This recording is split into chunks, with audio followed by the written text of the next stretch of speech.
Hello friends, माझ्या चॅनलला तुमचं स्वागत आहे। तुम्ही रस्सम बघितला आजचा चिचाचा। आपल्याला आज कैरीचा रस्सम करायचा आहे। त्यासाठी मी 2 कैऱ्या चिरून घेतलेला आहे। त्यासाठी हिरव्या मिरच्या आता आपल्याला हे उकडून घ्यायचं आहे। मी 2 ग्लास पाणी घेतलेलं आहे। आता आपण हे चिरलेली कैरी ह्याच्यात घालायचं आहे। हिरव्या मिरच्या पण ह्याच्यातच घालायचं आहे। तुम्हाला तिखट जितकं लागते तुम्ही घालू शकता, गॅस कमी करू शकता। आता आपल्याला ह्याच्यामध्ये थोडंसं हळद, चवीनुसार मीठ। बघा आपली कैरी उकडलेली आहे। आता आपण ह्याला काढून थंड करून घेऊ। मग आता आपल्याला हे मिक्सर मध्ये बारीक करून घ्यायचं आहे। बघा असं आपल्याला चांगलं पेस्ट करून घ्यायचं आहे। आता हे पेस्ट केलेलं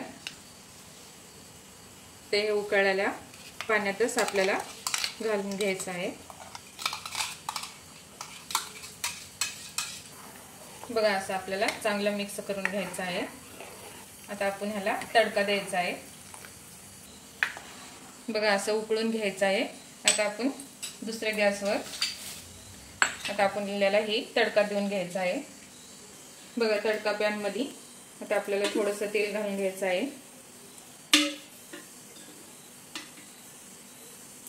तर आपलं तेल तापल्यावर आपल्याला थोडीशी मोहरी,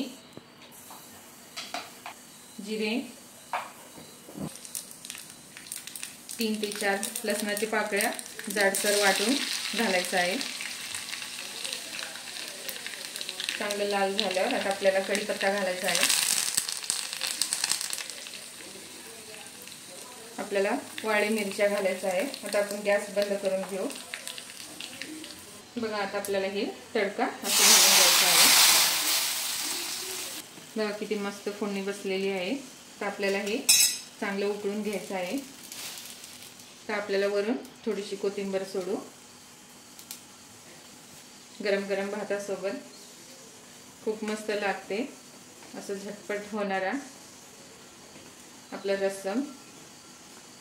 तुम्ही चिचाचं करून खाऊन बघितला असाल, असं कैरीचं करून बघा। बघा आपल्या कैरीचा रस्सम तयार झालेला आहे। असं गरम गरम भातासोबत आपण खाऊ शकता। खूप मस्त लागते। तुम्ही पण ट्राय करून बघा। रेसिपी आवडल्यास लाईक करा, सबस्क्राइब करा।